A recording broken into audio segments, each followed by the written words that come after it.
ప్రార్థన చేసుకుందాం. ప్రార్థనతో ఆరాధన సమయాన్ని ఆరంభించుకుంటాం. పరలోకమందున్న మా తండ్రి, పరిశుద్ధులైన దేవ, అద్వితీయ సత్యదేవ, వాగ్దానమును అనుగ్రహించి నెరవేర్చు దేవ, ప్రార్థన ఆలకించు దేవ, సర్వశరీరులు నీ యొద్దకు వచ్చెదరు. యెహోవా నేను మార్పు లేని వాడిని చెప్పిన దేవుడు, ప్రభా సృష్టికర్త అయిన దేవుడు, ప్రభా నీ మాట చొప్పున సమస్తము కలుగు చేసిన దేవుడు, సృష్టిని అందుని సమస్తమును ఏర్పాటు చేసిన దేవుడు, అతి నిజమైన దేవుడుగా, సత్యదేవుడుగా, ఆరాధికుడైన దేవుడుగా మీరు మాకున్నందుకై స్తుతిస్తున్నాం. అంత మాత్రమే కాదు, అటు దేవుడివై ఉండి మీ ప్రియ కుమారుని లోకానికి, ప్రభా తండ్రి దేవునిగా ఈ లోకానికి మీరు పంపి, ప్రభా తండ్రి ఆయన మరి అదేవిధంగా మీ ప్రియ కుమారుడు చేసిన కార్యమును బట్టి ప్రభా తండ్రి ఈ లోకములో ప్రభా మరి తండ్రి మీరు ప్రభా మీ ప్రియ కుమారుడి ద్వారా అనుగ్రహించిన రక్షణ బట్టి మేము స్తుతిస్తున్నాం. ఆ రక్షణ మా జీవితంలో మీరు ఎలాగూ అనుగ్రహించారు, అది కేవలము మీ ప్రియ కుమారుడి ద్వారా ప్రభా తండ్రి అతి విమోచన క్రయధనముగా, ప్రభా తండ్రి పాప ప్రాయశ్చిత్తార్థముగా, ప్రభా తండ్రి బలి గావించి సిలువపై రక్తమును చెందించి అటు రక్తము ద్వారా మా ప్రతి పాపములను కడిగి ప్రభు లోకములో ప్రభా మమ్మల్ని నీతిమంతులుగా తండ్రి మమ్మల్ని పరిశుద్ధులుగా చేయుట కొరకాయి ఆనాడు చూపినటువంటి కడవరి ప్రేమ, మీ యొక్క తండ్రి ప్రభా తండ్రి చూపినటువంటి ప్రేమను బట్టి స్తుతిస్తున్నాం.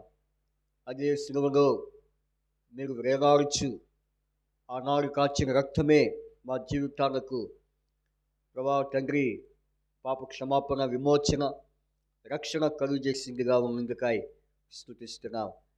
అయితే లోకంలో ప్రతి మానవాళి కొరకు మీరు చూపిన ఆ ప్రేమను బట్టి ప్రభా తండ్రి నాయన మరి ఈ యొక్క ప్రపంచము క్యాలెండర్ 2గా చేర్చబడింది.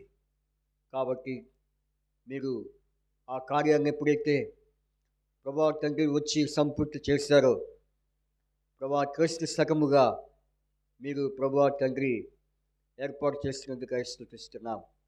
కాబట్టి లోకమంతటా ప్రపంచమంతటా అనేకులు మిమ్మల్ని ఎరిగినప్పటికీ కూడా రక్షణ పొందలేదు. కానీ అయితే ఏర్పరచబడి రక్షించబడిన వారు అనేకులు ప్రభా మరి దినమున ఆరాధించి మహిమపరుస్తున్నారు. ఇది యెహోవా ఏర్పాటు చేసిన దినం, దీని యందు మనం ఉత్సహించి సంతోషించడము అన్న మాటను బట్టి ఈ దినమున అనేకులు మిమ్మల్ని ఆరాధిస్తున్నారు. ఎవరైతే ప్రభా ఏర్పరచబడి రక్షించబడి బాప్తిసం మరి పొందబడి ఉన్నారో అటు వారందరూ కూడా ఆరాధిస్తున్నారు. మేము కూడా శేషముగా కూడి నీ సన్నిధానంలో కూడి చేరి ప్రభా మిమ్మల్ని ఆరాధించుటకై మాకు ఇచ్చిన ఈ మంచి మరి మందిరము వాతావరణంకై, నీ మందిర ఆవరణంకై మేము స్తుతిస్తున్నాం. కాబట్టి ఈ దినమంతటిలో పరిచర్య అంతటిలో మీరే ప్రభా తండ్రి మాకు ప్రభా నడిపించే నాయకుడిగా మరి ఉండి మమ్మల్ని ముందుకు నడిపించమని ప్రార్థన చేస్తున్నాం. కాబట్టి మీరు లేనిది మేము ఒక్కడి కూడా ముందుకు వేయలేము. మీరు లేనిది మేమేమి చేయలేము. ఇక్కడ మీరు లేనిది మేము పాడలేము. మీరు లేనిది మీ వాక్యము వినలేము. కాబట్టి మీరు ఉండి సమస్త కార్యం జరిగించమని ప్రార్థిస్తున్నాం. అయితే ప్రభా తండ్రి రానే ఉన్న వారిని తీసుకొని రండి ప్రార్థిస్తున్నాం. ఈ ఆవరణ అంతటిని మీ ఆత్మ సంచారంతో నింపమని ప్రార్థిస్తున్నాం. అలాగే మరి తిరిగి మా తండ్రి మా ప్రభువా మరి ఎవరైతే మార్గంలో ఉన్నారో వారిని క్షేమకరంగా తీసుకొని రండి, సహాయం చేయమని ప్రార్థిస్తున్నాం. ఇక్కడ అంతటా అనేక ప్రాంతములో జరుగుతున్న ఆరాధన మరి స్థలాలన్నింటినీ మీరు ప్రభా జ్ఞాపకం చేసుకొని ఆ ప్రాంతంలో మీ దూతలను మీ ఆత్మ సంచారం ఉంచమని ప్రార్థిస్తున్నాం. దేశ విదేశాల్లో, పట్టణాల్లో, నగరాల్లో, మరి ప్రభా గ్రామంలో, వీధుల్లో, అనేక మరి ప్రభా అనేక గృహాల్లో, అనేక ప్రాంతంలో అనేకులు మిమ్మల్ని ఆరాధిస్తున్నారు. కాబట్టి మీరు తోడు నడిపించారు ప్రభా. మరి అలాగే ఆరాధన తగినటువంటి పాటలు, ఆరాధన తగినటువంటి వాక్యము, అలాగే ప్రభా మరి మమ్మల్ని మేము పరీక్షించుకొని ప్రభా తండ్రి యోగ్యముగా ప్రభుత్వంలో పాలు పొందుటకై మరి మీ యొక్క వర్తమానము ప్రభా చివరి భాగం వరకు తోడని నడిపించమని ప్రార్థిస్తూ మీకు అప్పచెప్పుకుంటూ సమస్త మీ నామానికి మహిమ తెచ్చుకోమని ప్రభా మాకు యెహోవా నీ నామానికి మహిమ కలుగును గాక. ఇక్కడ నిలబడే వారికి మహిమొద్దు ప్రభా, ఇక్కడ పాడేవారికి ప్రభా మహిమ కాకుండా మీకు మహిమ ఉండినట్లు, మనుషులు ఆత్మలు ఇక్కడ నేను స్తుతించబడినట్లు వారి హృదయాన్ని సిద్ధపరచమని ప్రార్థన చేస్తున్నాం.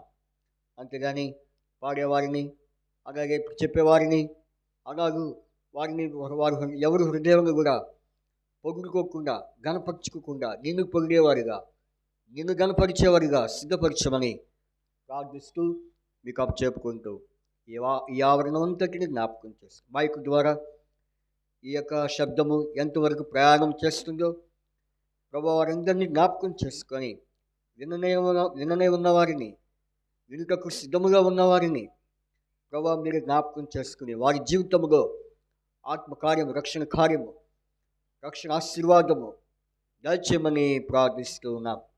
జ్ఞాపకం చేసుకోండి, సహాయం చేయండి. సమస్తము మీ నామమునకు మహిమ తెచ్చుకోవాల్సిగా ప్రార్థిస్తూ యేసు ప్రభు వారి పరిశుద్ధమైన నామమున మిమ్మల్ని స్తుతించి ప్రార్థించి అడిగి వేడుకొంచున్నాము తండ్రి, ఆమేన్.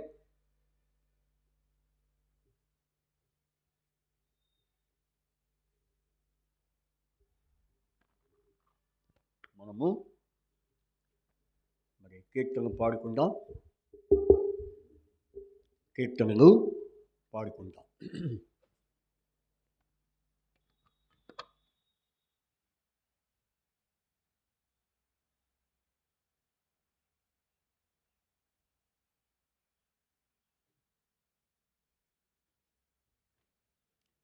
పాట సంఖ్య పెద్ద పాటల పుస్తకాల్లో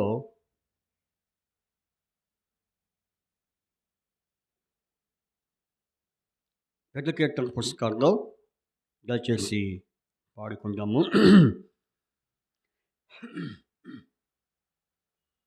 83వ పాట 83వ పాట పాడుకుందాం. 83వ కీర్తన పాడుకుందాం.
దయాళు ప్రభు నీవే సృష్టికర్తవు,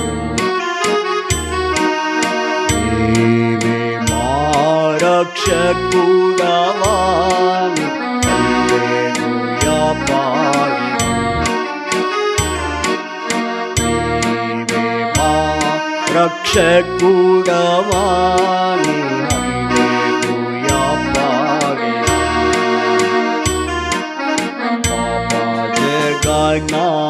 జన్మించితివి వేదనకు హన్నా పెరిగితివి సంకట కష్టము అనుభవించి మమ్ము రక్షించితివి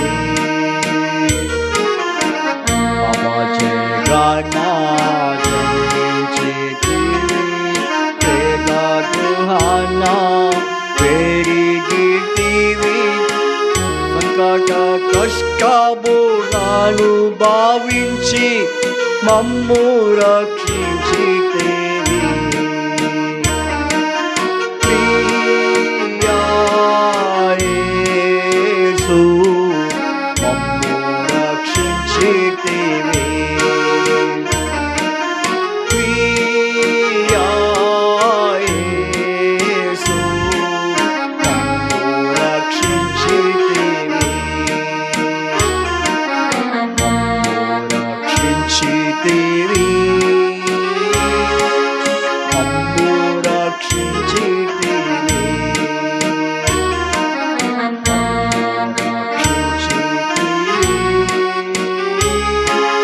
మమ్ము రక్షించితివి యేసు దయాళు ప్రభు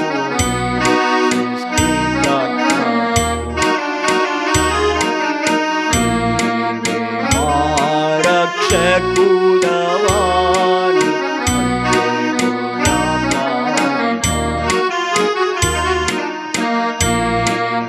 మా రక్షకుడవాని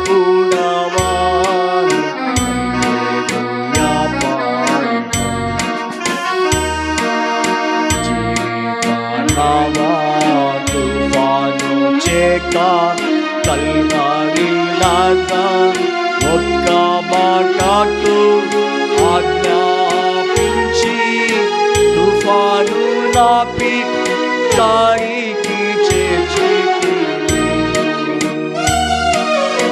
జీవితానవా తుఫాను చేత కల్వరిలాగా ఒక్క మాటతో ఆజ్ఞాపించి తుఫాను నాపి దారికి చేర్చితివి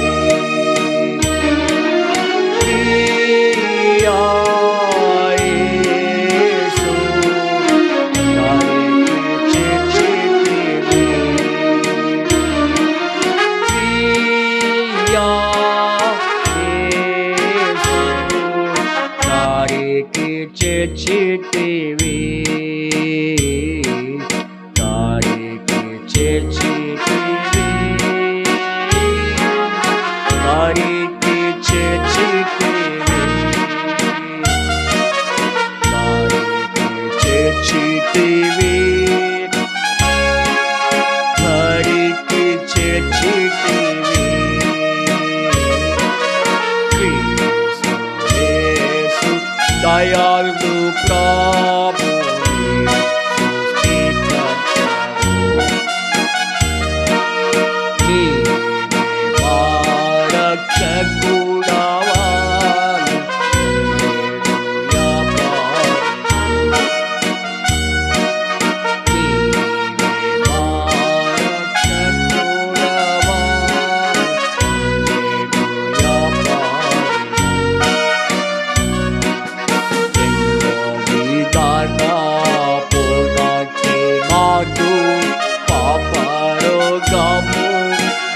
వస్త్రములు ముట్టినంతనే అద్భుతముగా నివారణాయెను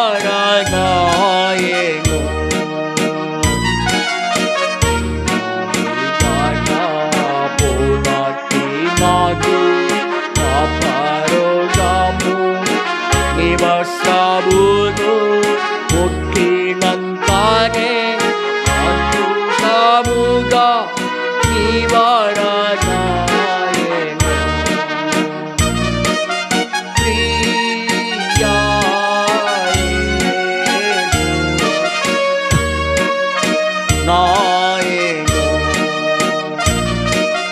ప్రియా యేసు నివారణాయెను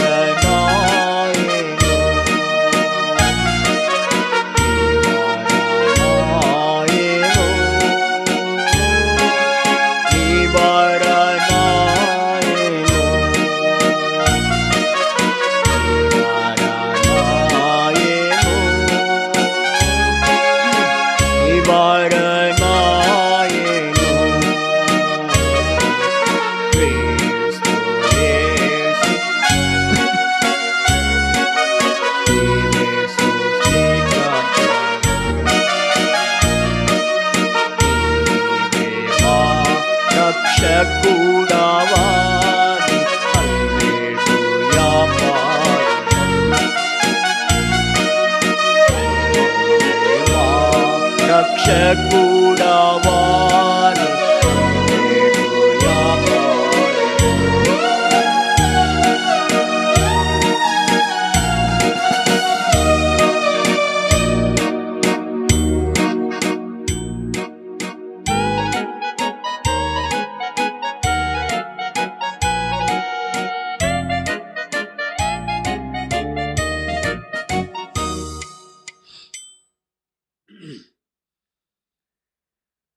తర్వాత మరో పాట పాడుకుందాము. పాటల పుస్తకం నుంచి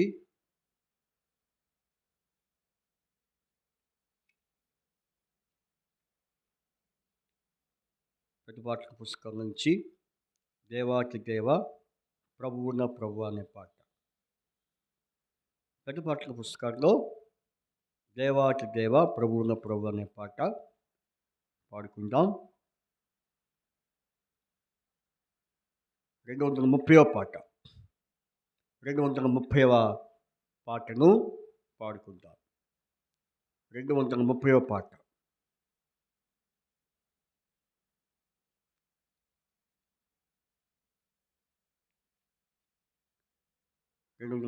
పాట పాడుకుందాము. దయచేసి మొదటి 2 వచనాలు, అట్లాగే 5వ వచనం,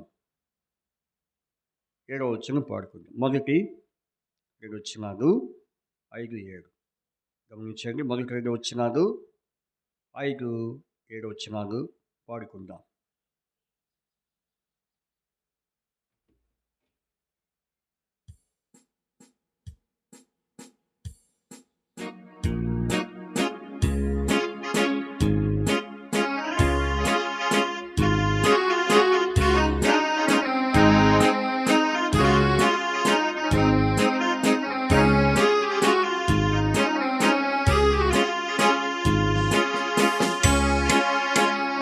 దేవాతి దేవా ప్రభువున ప్రభు రాజున రాజా హల్లెలూయా.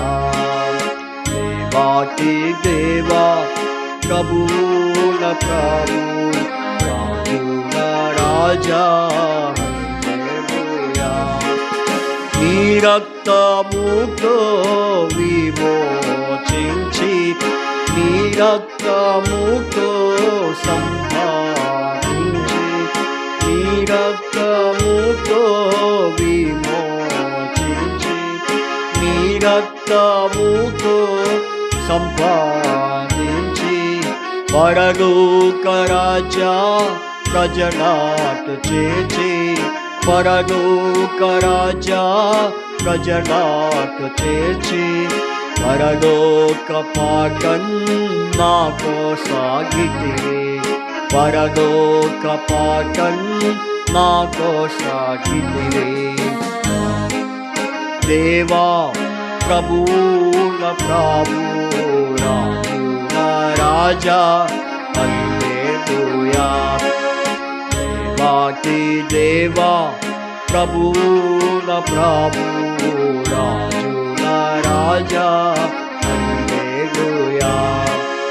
జీవిత నావా తుఫాను రేగా, భయపడకూడని అభయమునిచ్చి, జీవిత నావా తుఫాను రేగా, భయపడకూడని అభయమునిచ్చి, జయప్రదముగా నన్ను విడిపించి, జయప్రదముగా నన్ను నడిపించి, జయ జీవితము నాకు సగోచున్నా, జయ జీవితము నాకు సగోచున్నా. దేవాతి దేవా ప్రభువున ప్రభు రాజున రాజా హల్లెలూయా. దేవాతి దేవా ప్రభువున ప్రభు రాజున రాజా హల్లెలూయా. శోధన గాధన కష్ట సమయములో నా దుఃఖములలో నేనేడవకుండా శోధన గాధన కష్టములలో నా దుఃఖములలో నేనేడవకుండా నీ దయ నాపై నిండార నింపి నీ దయ నాపై నిండార నింపి ఓదార్చి నన్ను నీ దారి నడుపు ఓదార్చి నన్ను నీ దారి నడుపు రాజీ దేవా ప్రభువుల ప్రభు రాజా హల్లెలూయా దేవాతి దేవా ప్రభువుల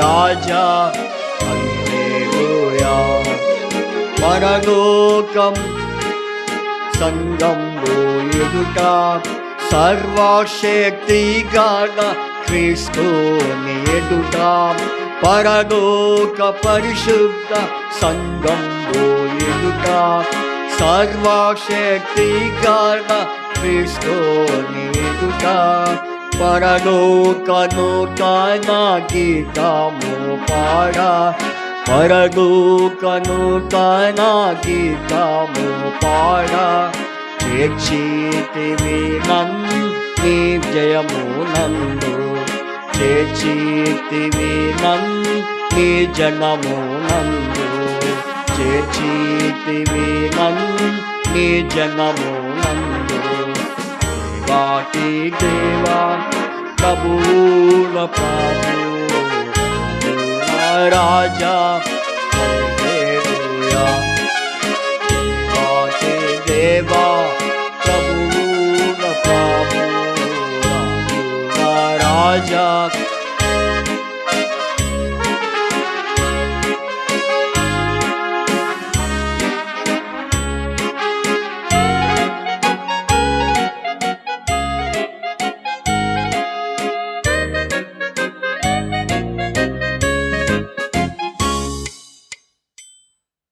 దేవుని వాక్యంలోనికి ప్రవేశించక ముందు మరొక పాట పాడుకుందాం.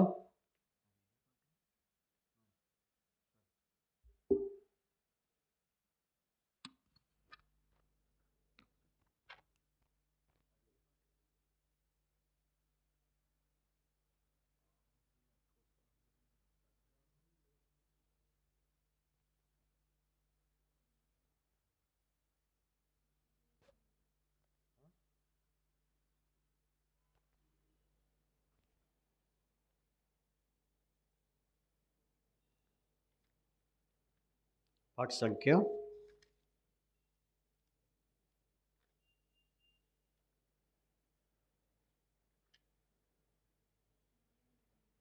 60. దేవుని వాక్యానికి ముందు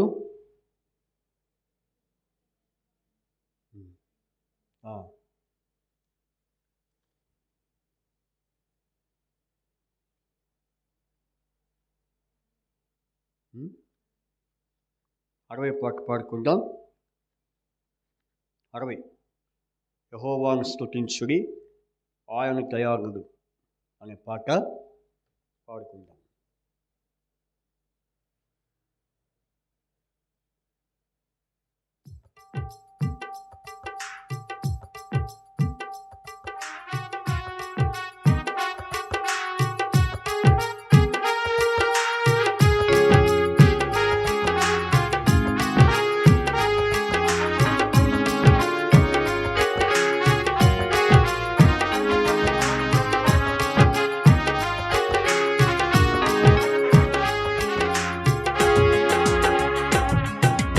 యెహోవాను స్తుతించుడి, ఆయన దయాళుడు, ఆయన కృప నిరంతరముండును.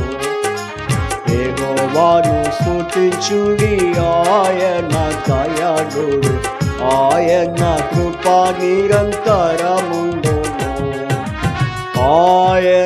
కృప నిరంతరముండును. ఆయన కృప నిరంతరముండును. ఆయన కృప నిరంతరముండును. ఆయన కృప నిరంతరముండును. దేవునికి స్తుతులు చెల్లించుడి. ఆయన కృప నిరంతరముండును. దేవునికి స్తుతులు చెల్లించుడి. ఆయన కృప నిరంతరముండును. ఆయన కృప నిరంతరముండును. ఆయన కృప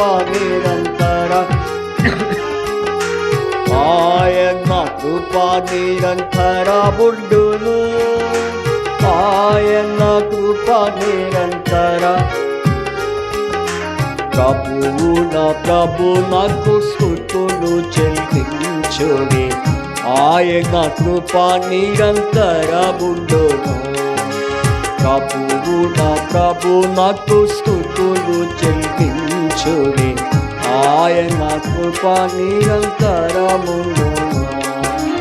ఆయన కృప నిరంతరముండును.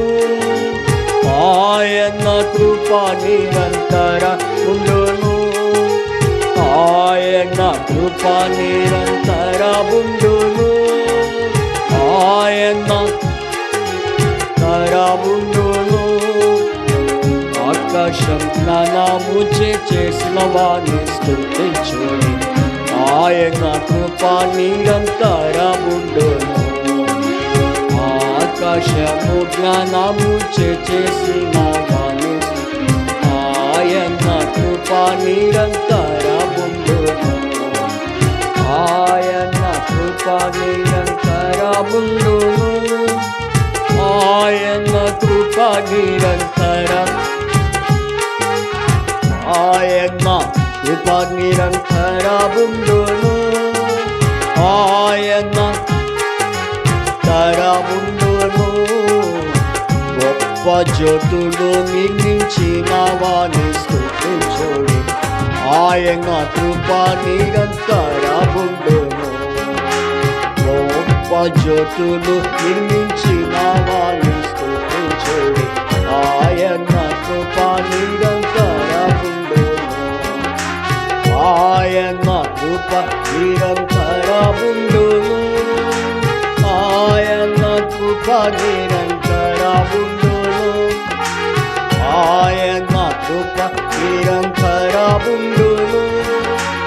ఆయన కృప నిరంతరముండును. దేవుని ఆయన కృప నిరంతరముండును.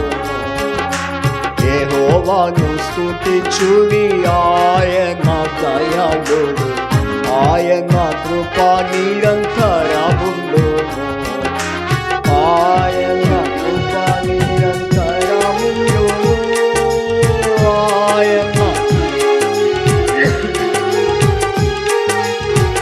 ఆయన కృప నిరంతరముండును. ఆయన కృప నిరంతరముండును.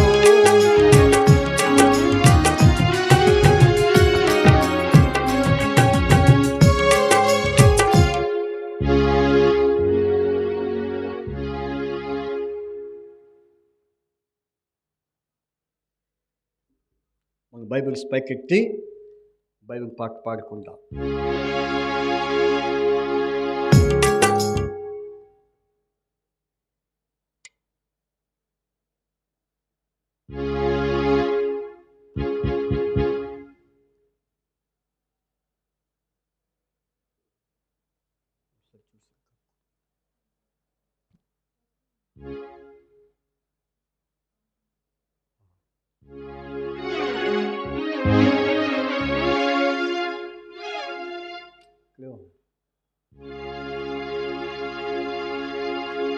బైబిల్ పాట పాడుకుందాం.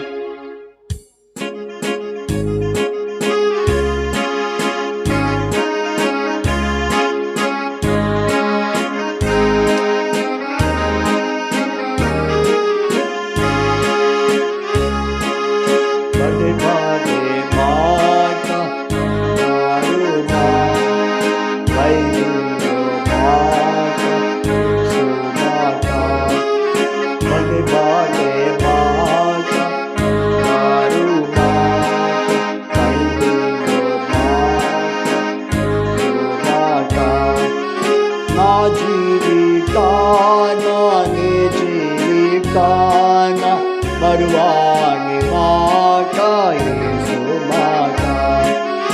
మా జీవితాన నీ జీవితాన మరువాని మాట యేసు మాట. వల్లే పాలే మాట మారు మాట బైబిల్లో మాట యేసు మాట. వల్లే పాలే మాట మారు మాట బైబిల్లో మాట యేసు మాట.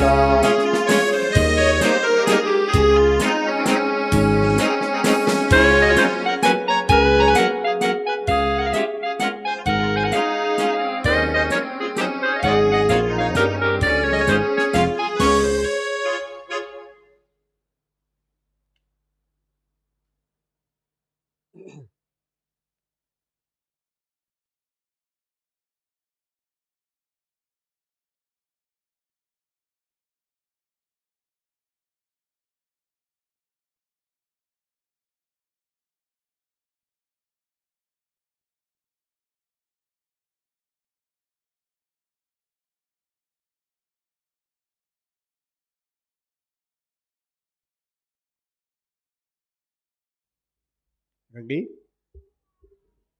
దేవుని యొక్క వాక్యమును మనము ధ్యానం చేసుకుందాం. ఇప్పటి వరకు మరి కీర్తనలు మనము పాడుతూ వచ్చాం. ఇప్పుడు దేవుని యొక్క వాక్యానుసారముగా మనము ఆరాధించగలుగుతున్నాం. అనగా దేవుని వాక్యమును మనము ఆధారం చేసుకొని దేవుణ్ణి మనము ఆరాధించవలసిన వారమే ఉంటున్నాం. ఎందుకు దేవుని వాక్యమును మనము ఆధారం చేసుకొని మరి ఆరాధన చేయాలి అంటే, ఈ దేవుడే ఏర్పాటు చేసినటువంటి సంగతి. ఎందుకంటే దేవుని వాక్యం లేకుండా మనం ఏదో మన మైండ్కి వచ్చింది, మన మనసుకు వచ్చింది, మనకి ఇష్టం వచ్చింది, మనకు తోసినట్టుగా ఆరాధన చేస్తే అది దేవుని యొక్క వాక్యానికి విరుద్ధం. అది దేవునికి విరోధమైనటువంటి ఆరాధన. అందుకనే దేవుని వాక్యమును మనము ఆధారం చేసుకొని ఆయన యొక్క వాక్య ఆధారంతో ప్రభుని మనము ఆరాధించే వరంగా ఉంటున్నాం. సరే, ఇప్పుడు దేవుని వాక్య ఆధారంతో దేవుని మనము ఆరాధించాలని సంగతి ఎక్కడ బైబిల్లో రాయబడి ఉంది అని అంటే, ఇర్మియా పుస్తకం తీయండి. ఇర్మియా పుస్తకము 26వ అధ్యాయం. ఇర్మియా 26వ అధ్యాయం. దయచేసి ఈ సంఘటన మనము చూసుకుందాం. ఇర్మియా 26వ అధ్యాయము. ఇర్మియా 26వ అధ్యాయము 2వ వచనం. యెహోవా ఆజ్ఞ ఇచ్చినదేమనగా, నీవు యెహోవా మందిరం ఆవరణములో నిలిచి నేను నీకు ఆజ్ఞాపించు అనే మాట రాయబడి, నేను నీకు ఆజ్ఞాపించు మాటలన్నిటినీ యెహోవా మందిరములో ఆరాధించుటకై అనే సంగతి మనం చూస్తున్నాం. కాబట్టి వచ్చి కూర్చోండి, ఒకరు రండి, ఎవరో ఒకరి నుండి ఒకరు రండి, ఇద్దరు అక్కడ ఉండవాకండి. కాబట్టి దేవుడు ఆజ్ఞాపించింది, అలాగే దేవుని మందిరంలో దేవుణ్ణి ఆరాధించుట అనేది ఎంతో ప్రాముఖ్యమైన విషయం. కాబట్టి ఇక్కడ మనం చూస్తే ఆయన ఆజ్ఞ లేకుండా మనం వర్షిప్ చేయలేము. ఆయన ఆజ్ఞ లేకుండా వర్షిప్ మనం చేయలేము. ఎందుకంటే దేవుని వాక్యం రాయబడింది. కొంతమంది ఆయన ఆజ్ఞ లేకుండా ఏదో చేస్తారు ఆరాధన, ఏదో నోటికి వచ్చింది, మనసుకు వచ్చింది, ఏదో మైండ్కి వచ్చింది చేస్తారు. ఇది మన సహాసంలో ఇది తగదు. ఎందుకంటే దైవజన్ భక్త్ సింగ్ గారికి దేవుడు మరి సంఘ దర్శనములో మరి ఇచ్చినటువంటి ఒక నమూనా ఆరాధన, ఇది వాక్యానుసారమైన ఆరాధన. అందుకని ఇప్పుడు మనము వాక్యమును ఆధారం చేసుకొని ఆయన ఆరాధించవలసిన వారంగా ఉంటున్నాం. కాబట్టి దేవుని మందిరములో దేవుడు ఆజ్ఞాపించిన ప్రకారంగా ఆయన మందిరంలో ఆరాధించాలని ఇర్మియా 26:2 వ్రాయబడింది. కాబట్టి మనం చూస్తాము కనుక ఈ సమయంలో దేవుని యొక్క ఆజ్ఞ ఏంటో, ఆజ్ఞనగా వాక్యానుసారంగా ఇప్పుడు మనము ఆరాధించవలసిన వారమే ఉంటున్నాం. ఎలాంటి ఆరాధన మనం చేయాలి, ఆరాధన యొక్క అనుభవంలో మనము ఎలాగా సాగిపోవాలంటే ఇప్పుడు మనం చూద్దాం. చూడండి, వాక్యానుసారమైన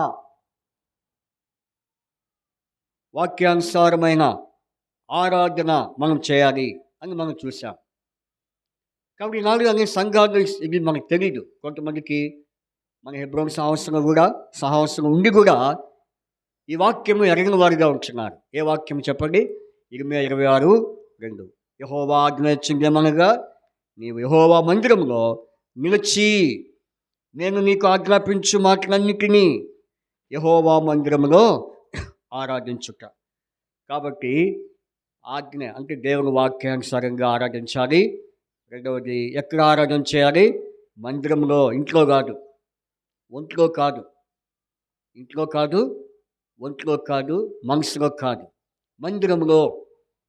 కాబట్టి మందిరంలో ఆరాధించాలి. తర్వాత అప్పుడు ఆరాధన దేవునికి. తర్వాత చూడండి, వాటిలో ఒక్క మాటైనా చెప్పక విడవకూడదు. చూసారా, ఒక్క మాటైనా చెప్పక విడవకూడదు అంటే ఒక్క మాటైనా తప్పిపోకుండా ఆరాధన చేయాలి. చెప్పబడిన వాక్యంలో ఏ మాట కూడా మనం విడవకూడదు. విడవచ్చా? అందుకని ఏ మాట కూడా మనము చెప్పక, తర్వాత చెయ్యక విడవకూడదు. ఇది మనం తెలుసుకోవాల్సినటువంటి విషయం. చూడండి, ఇప్పుడు మనం చూద్దాం వాక్యానుసారమైనటువంటి ఆరాధన ఏమిటో ఇప్పుడు మనము చూడగలుగుతాం. చూడండి, కీర్తన 118:24 కీర్తన 118:24 చదువుకుందాం. కీర్తన 118:24 చదువుకుందాం. Psalms 118:24 చూడండి, కీర్తన 118:24 చదవండి. ఇది యెహోవా ఏర్పాటు చేసిన దినము, దీని యందు మనం ఉత్సహించి సంతోషించడము. అలాగే 28వ నీవు నా దేవుడవు, నేను నీకు 29వ యెహోవా దయాళుడు, ఆయన కృప నిరంతరము నిలుచున్నది, ఆయనకు కృతజ్ఞతాస్తుతులు చెల్లించుడి. కాబట్టి 2 వాక్యాలు మనం చదివాం. మొదటి వాక్యము కీర్తన 118:24 వ్రాయబడింది. ఏంటది? ఇది యెహోవా ఏర్పాటు చేసిన దినము, దీని యందు మనం ఉత్సహించి సంతోషించడము. కాబట్టి ఈరోజు మనకి దేవుడు ఒక దినాన్ని ఏర్పాటు చేశాడు. ఏంటో ఆ దినము? ప్రత్యేకమైన దినము. అదే మనకి ఈరోజు ఆదివారము ప్రభు దినం, రిజరెక్షన్ డే, ఆయన పునరుద్ధాన దినం అని రాయబడుతూ వచ్చింది. కూర్చో. కాబట్టి ఈ ప్రభు దినంలో దేవుడు మనకు ఒక దినాన్ని ఏర్పాటు చేశాడు. ఏ దినం చెప్పండి? ఈరోజు 17వ దినం.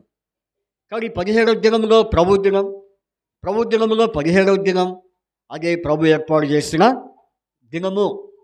అందుకనే ఇది యెహోవా ఏర్పాటు చేసిన దినము, దీని యందు మనం ఉత్సహించి సంతోషం. ఇప్పుడు మన ఏముంది ఇక్కడ? ఉత్సాహము, సంతోషం. కాబట్టి ఈరోజు మనం ఉత్సహించే దినము, సంతోషించే దినం. ఎప్పుడు? ఈరోజు ప్రభు దినం.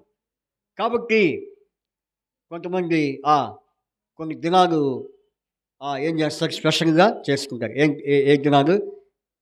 మదర్ డే, తర్వాత ఫాదర్స్ డే, ఫ్రెండ్‌షిప్ డే, ఇంకా ఏ డే? షాలేము ఇంకేం డే? ఆ!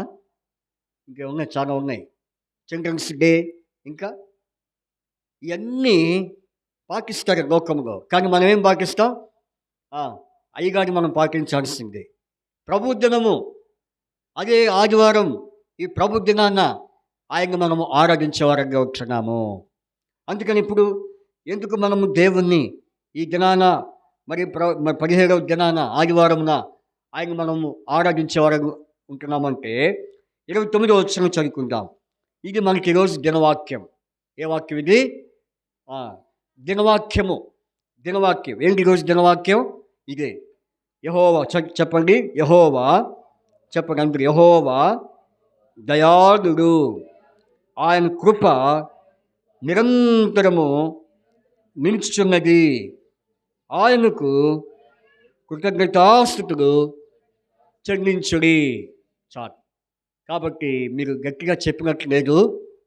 చెప్తున్నారు కానీ బిగ్గరగా గట్టిగా చెప్పినట్లు నాకు అనిపించలేదు. కొంచెం గట్టిగా చెప్పండి. యెహోవా దయాళుడు.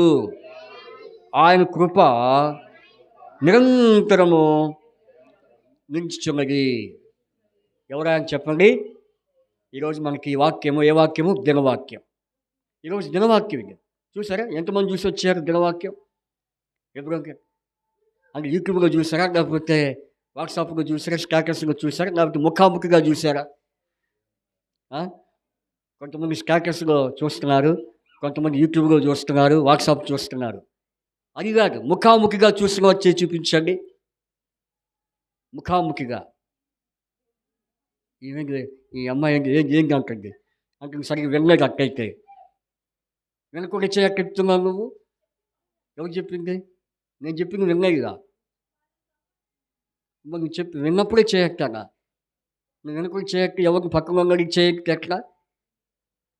అంటే నువ్వు దినవాక్యం చదివావు ఈరోజు? ఏంటి ఈరోజు దినవాక్యం చెప్పు. కొంచెం నుంచొని చెప్పగలవా? నుంచోలేవా? చెప్పు, నుంచొని చెప్పు. చెప్పు. యెహోవా దయాళుడు. అంతేనా? అబ్బో, మధ్యలో మింగేసింది. ఏంటో మింగి చెప్పింది. యెహోవా దయాళుడు. డైరెక్ట్గా ఎక్కడికి వెళ్ళిపోయింది?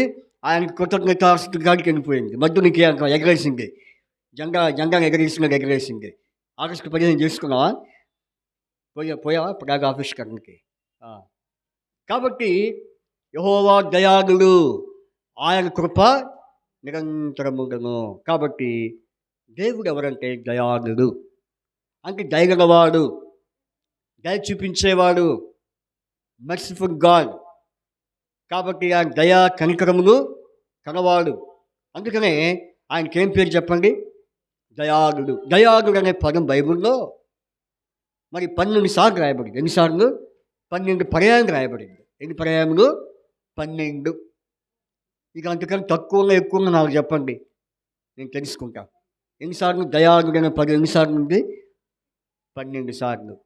ఒక కీర్తనలోనే 8 సార్లు ఉంది. ఒక కీర్తనలోనే. ఇప్పుడు మీరు ఆ రెఫరెన్స్ని చూపించాలంటే టైం లేదు. కాబట్టి ఎన్నిసార్లు చెప్పాను? కీర్తనలో 8 సార్లు. 8 టైమ్స్. టోటల్గా ఎన్ని? 12. అందులో కీర్తన ఎన్ని? 8 సార్లు రాయబడి. 12, 8 దేనికి గుర్తు చెప్పండి? 12 దేనికి గుర్తు? 8 దేనికి గుర్తు? మరి ఇటు వచ్చాడు ఇంకా అన్నయ్య అనుకుంటున్నారా? చెప్పకుండా చెప్పాల్సింది చెప్పకుండా మరి 8 ఏంటి 12 ఏంటి అంటున్నారు అనుకుంటున్నారా? 12 దేనికి గుర్తు? పరలోకపు పునాదులకు గుర్తు. 12 దేనికి గుర్తు చెప్పండి? ఏమో మంచి కాదు నుంచి తాగుతూనే ఉన్నారు మంచి నిన్ను వినేది లేదే. మీకు నిశ్శబ్దం ఉండనా? మీకు నిశ్శబ్దం ఉంటేనే మీకు వాక్యం అర్థమైంది. కాబట్టి మీకేం తెలీదు. కాబట్టి 12 అనే సంఖ్య దేనికి గుర్తు? పరలోకపు పునాదులకు గుర్తు. 8 అనే సంఖ్య దేనికి గుర్తు? రక్షణకు గుర్తు. ఎట్లా చెప్పగలిగారు రక్షణని? నోవహు కుటుంబంలో ఎంతమంది ఉన్నారు? 8 మంది ఉన్నారు. ఎంతమంది? జ్యోతి చెప్పగలవా 8 మంది ఎవరు? చెప్పగలవా? 8 మంది నోవహు కుటుంబం. నోవహు అతని భార్య, కూతురు, కోడలు. ఎంతమంది కోడలు? ఎంతమంది కొడుకులు? కూతురు, కోడలు అంట. సరే పాపం ఇలా అంటే బై అది ఇది చెప్పింది కండి. కుమారులు, కోడళ్ళు. ఎంతమంది కుమారులు, ఎంతమంది కోడళ్ళు? ఏమ్మా? మీరు చెప్పండి భయ్యా శ్రీనివాస్ గారు. నోవహుకి ఎంతమంది కుమారులు, ఎంతమంది కోడళ్ళు? నువ్వు చెప్పగలవా శాగం? తెలీదా? మరి ఏం చేస్తున్నారు మీరు? తెలీదు అంటున్నారు. నిమిషాన్ని వాక్యం చదివావు ఈరోజు రావుగానే దినం బైబిల్ చదివావా? ఏం చదివావు? 2వ దినవృత్తాంతములు 15 మొత్తం చదివావా? సగం చదివావా? Very good. సరే, మొత్తానికి 8 అనే సంఖ్య దేని గుర్తు అని చెప్పుకున్నాం? రక్షణ గుర్తు. అంటే నోవహు కుటుంబానికి మనం తీసుకుంటే ఆ కుటుంబం ఏమైంది? రక్షించబడిన కుటుంబం. మొదటి పేతురు 3వ అధ్యాయం. మొదటి పేతురు 3వ అధ్యాయం. మొదటి పేతురు 3వ అధ్యాయము. అదంతా వద్దు. 20వ వచనం. 20వ వచనం చివరి మాట. ఓడలో కొందరు చెప్పండి. ఓడలో కొందరు అనగా 8 మంది నీటి ద్వారా రక్షణ పొందిరి. ఎంతమంది? ఇప్పుడు 8 ఎందుకు చెప్పానంటే కీర్తనలో 8 సార్లు ఉంది. ఏముంది? దయాళుడు అనే పదము 8 టైమ్స్. 12 మొత్తం మీద ఎన్ని? 12 అంటే పరలోకపు పునాది. సరే, ఇప్పుడు దేవుడి దయాళుడు, ఆయన కృప నిరంతరముండను అనే మాట మనకు జ్ఞాపకం చేయబడింది. ఈ దినమున ప్రభుని ఆరాధించడానికి ముఖ్య కారణం ఏంటంటే ఆయన దయాళుడు, అంటే దయగలవాడు. అందుకని ఒక వచనం ఉంది, పడండి. దయగల వారిపై దయ చూపించును, కఠినుల ఎడల వికటము చూపును. దయగల వారిపై దయ చూపించును, కఠినుల ఎడల వికటము చూపును. గర్విష్ఠుల యొక్క గర్వము ననుచును, గర్విష్ఠుల యొక్క గర్వము ననుచును. సర్వము నెరిగిన సర్వాధికారి, సర్వము నెరిగిన సర్వాధికారి యెహోవా నా బలమా, యథార్థమైనది నీ మార్గం, పరిపూర్ణమైనది నీ మార్గం యెహోవా. కాబట్టి ఆయన దయగలవాడు. ఆయన దయ లేకపోతే మనము ఒక ముందుకు అడుగు వేయలేం. సరే, ఇప్పుడు ఆయన దయగలవాడు అన్నట్లో కొన్ని కారణాలు మనం చూద్దాం. కాబట్టి ఎందుకని ఆయనకు మనం కృతజ్ఞతాస్తులు చెల్లించాలంటే దయగలవాడు, దయాళుడు. అటు దయాళుడైన ప్రభు మన జీవితంలో ఎలాంటి కార్యాలు జరిగించాడో, ఎట్టి కార్యాలు జరిగించి ఆయన నామముకు మహిమ తెచ్చుకున్నాడో ఇప్పుడు మనం చూద్దాం. 118వ కీర్తన 1 నుంచి 3 వచనాలు చదువుకుందాం. లేకపోతే 1 నుంచి 4 వచనాలు చదువుకుందాం. 1 నుంచి 4 వచనాలు. యెహోవా దయాళు. మార్చి నేను ఒక వచనం చదువుతాను, 2వ వచనం మీరు చదవండి. యెహోవా దయాళుడు, ఆయన కృప నిరంతరము నిలుచును, ఆయనకు కృతజ్ఞతాస్తులు చెల్లించుడు. 2వ వచనం చదవండి.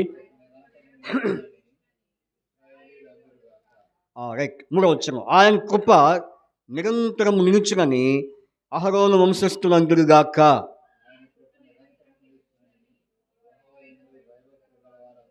రైట్. ఇక్కడ యెహోవా దయాళుడు అనడానికి కారణం ఏంటంటే ఆయన కృప. కాబట్టి మనం చదివినటువంటి వచనంలో ఎన్నిసార్లు రాయబడింది? ఎన్నిసార్లు?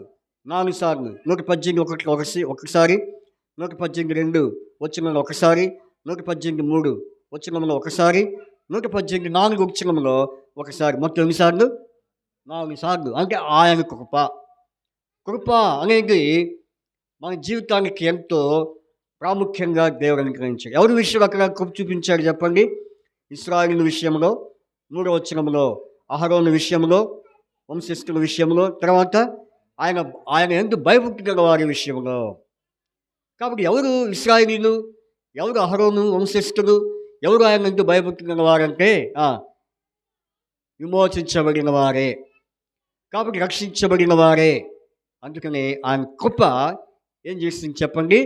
రక్షణలోనికి నడిపించింది, రక్షణ తీసుకొచ్చింది. ఎటువంటి రక్షణ ఇది? ఆత్మరక్షణ. 1 పేతురు 1:9 రాయబడింది ఆత్మరక్షణ. కాబట్టి మనకు ఆత్మకు ఏం కావాలి? రక్షణ. శరీరానికి శరీరాన్ని దాచుకోవడానికి, శరీరాన్ని కాపాడుకోవడానికి ఎన్నో రకాలైన రక్షణ మనం ఏర్పాటు చేసుకుంటాం. ఇల్లు కట్టుకుంటాం, బట్టలు కట్టుకుంటాం, ఇంకా ఆరోగ్య విషయంలో మందులు తీసుకుంటాం. ఎన్నెన్నో రకాలుగా శరీరానికి రక్షణ మనము కలుగు చేసుకుంటాం. కానీ శరీరానికంటే, దేనికంటే? శరీరము కంటే దేనికి? ఆత్మకు రక్షణ అవసరం. ఈ ఆత్మకు రక్షణ లేకుండా శరీరానికి రక్షణ ఉంటే అది ఏమాత్రం ప్రయోజనము ఉండదు. అందుకనే కృప ఏం చేసింది? రక్షించింది. అందుకనే ఎఫెసీయులు 2:8 ఏమని రాయబడింది? ఎఫెసీయులు 2:8 మీరు కృప చేతనే ఏమై ఉన్నారు? రక్షింపబడి ఉన్నారు. కృప చేత మనం ఏమై ఉన్నాం చెప్పండి? రక్షింపబడి. కృప అంటే ఏం చెప్పండి? మీకు ఇదివరకు అనేకసార్లు చెప్పాను. కృప యొక్క స్టేట్మెంట్ నిర్వచనం చెప్పండి? అర్హులు కాని మనల్ని ఇంగ్లీష్లో చెప్తారా? అర్హులకు ఇంగ్లీష్లో ఎలిజిబుల్. కాబట్టి మనం ఎవరు చెప్పండి? ఎలిజిబిలిటీ అంటే ఏ అర్హత లేని వారము, అన్వర్తి, అయోగ్యులము. కాబట్టి ఏ యోగ్యత, ఏ అర్హత లేని మనల్ని దేవుడు ఏం చేశాడు? అర్హులుగా చేశాడు. అర్హులుగా చేసి మనల్ని ఏం చేశాడు? ఏం చేస్తున్నారు? ఇక్కడికి వచ్చి మీరు ఏం చేస్తున్నారు? వినాలి. గోడ్లు ముళ్ళు తీసుకోవడానికి కాదు ఇక్కడికి వచ్చింది మీరు. వాక్యం వినాలి. సరే, కాబట్టి అర్హులు కాదు మనల్ని అర్హులుగా చేస్తాడు. ఎందుకని మనం అర్హులు కామని చెప్పండి? ఒకటే కారణం. మనం ఎందుకు అర్హులు కామంటే ఎఫెసీయులు 2:1 మనం ఎవరు చెప్పండి? అపరాధులము. మీరు పాపము చేతను, అపరాధము చేతను ఏమై ఉన్నారు? చచ్చిన వారువే ఉన్నాం. కాబట్టి మనం ఎవరు చెప్పండి? పాపులము, అపరాధులము, నీచులము, ఎందుకు పనికిరాని వారము. కాబట్టి ఏ నీతి, ఏ మంచి నేను వారమైన మనల్ని రక్షించడానికి కృపామయుడైనటువంటి యేసు ప్రభువు వారి లోకానికి వచ్చాడు. అందుకని ఆయన పేరేంటి? కృపగలవాడు. ఆయన పేరు చెప్పండి? ఆయన కృపగలవాడు కనుక మన కృపను గ్రహించాడు. అనగా పాపులమైన మనల్ని, అపరాధులమైన మనల్ని, ఏ నీతి, ఏ మంచి లేనటువంటి మనల్ని ఏం చేశాడు? ఆయన కృప ద్వారా మనల్ని విమోచించి రక్షించుకున్నాడు. ఎట్లా అంటే క్రీస్తు తన రక్తం చేత మనల్ని విమోచించాడు. ప్రభువు యేసుక్రీస్తు వారి లోకానికి, కృపామయుడి లోకానికి వచ్చి జీవించి ఆయన 33 సంవత్సరాల్లో 30 సంవత్సరాలు తండ్రి వద్ద ఉండి చివరి 3.5 సంవత్సరాల్లో ఆయన ఏం చేశాడు? పరిచర్య. ఆయన చేసిన పరిచర్య ఎన్ని సంవత్సరాలు అండి?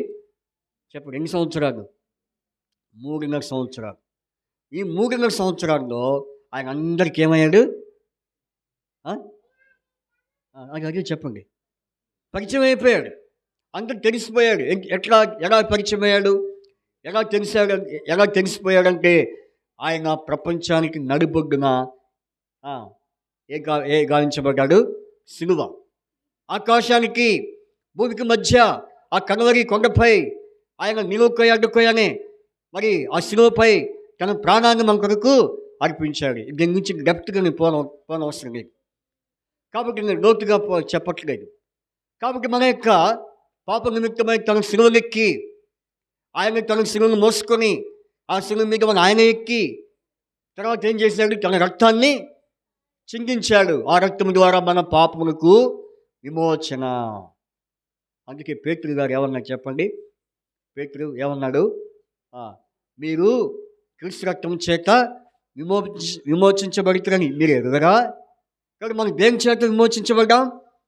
క్రీస్తు రక్తము చేత. యేసు రక్తం మనల్ని పవిత్రంగా చేసింది. యేసు రక్తం మనల్ని మన అపరాధములను కడిగేసిందిగా ఉంది. మనం కడబడిన వారం, మనము శుద్ధి చేయబడినటువంటి వారం. ఎక్కడ చెప్పండి? హృదయం. మన హృదయంలో ఉన్నటువంటి పాపములను, మన హృదయంలో ఉన్నటువంటి అపరాధములను క్రీస్తు రక్తం చేత కడగబడి మనము నీతిమంతులముగా, పరిశుద్ధులముగా, రక్షించబడిన వారంగా ప్రభు మనల్ని ఏర్పాటు చేసుకున్నాడు. లేకపోతే ఒకవేళ ఆయన రక్తం చేత మనం కడగబడకపోతే మన పరిస్థితి ఏంటంటే అగ్నిగుండం. నమ్మి బాప్తిసం పొందినవాడు రక్షింపబడిన నమ్మని వానికి మీకు ఎంతమంది శిక్ష కావాలి, రక్షణ కావాలి? చెప్పండి. ఎంతమందికి శిక్ష కావాలి, ఎంతమందికి రక్షణ కావాలి? మాకు శిక్ష కావాలన్నామని చేసి చూపించండి. చెప్పండి. మాకు శిక్ష కావాలన్నామని చేసి చూపించండి. ఎవరికి ఇష్టం లేదా? శిక్ష అంటే ఎవరికి ఇష్టం లేదా? ఏ శిక్ష ఇది? ఉరి శిక్ష కాదు. ఏం శిక్ష ఇది? కఠినమైన కారాగార శిక్ష కాదు. ఏ శిక్ష ఇది? ఏం శిక్ష సుజిత్? ఏం శిక్ష ఇది? నిత్య నరక శిక్ష. ఏ శిక్ష ఇది? ఎంతమంది నరకానికి పోవాలని ఉంది చెప్పండి. ఇగో నాకు నరకానికి పోవాలని ఉంది అన్న చేసి చూపించండి చూద్దాం. ఎవరు లేరా నరకానికి పోయేవాళ్ళు? మరి ఎంతమంది రక్షణ పొందారు చేసి చూపించండి. రక్షణ పొందినవారు, బాప్తిసం పొంది రక్షించబడినవారు. మరి మిగిలిన మీరు ఎక్కడికి పోవాలని అర్థం? చేయట్టిన వాళ్ళు ఎక్కడికి పోవాలని? మీరు చేయట్లేదంటే మీరు ఎక్కడికి పోతారని? ఏం బాబు యవనస్తుడు, మిమ్మల్ని నేను అడుగుతుంది. ఇంతకు చేయట్టంగా ఎత్తలేదు. ఇప్పుడు రక్షించబడిన వారు ఎవరంటే ఎత్తారు. మరి రక్షణ పొందిన వారి పరిస్థితి ఏంటి? శిక్ష, రక్షణ. వారిని ఏం కాచుకోనుంది? ఇది చూడండి, నావే చూడండి. ఏం కాచుకోనుంది వారిని? రక్షణ పొందిన వారిని ఏం కాచుకోనుంది? నరకము. మరి మీకే ఇందాక నరకాన్ని పోవడం మాకు ఇష్టం లేదన్నారు. మరి ఇప్పుడు చేయట్టండి అంటే ఎత్తట్లేదు. రక్షణ పొందారంటే పొందలేదు. మరి ఏం చెప్పండి? మీ తీర్మానం ఏం చెప్పండి ఇప్పుడు? శిక్ష కావాలా, రక్షణ కావాలా?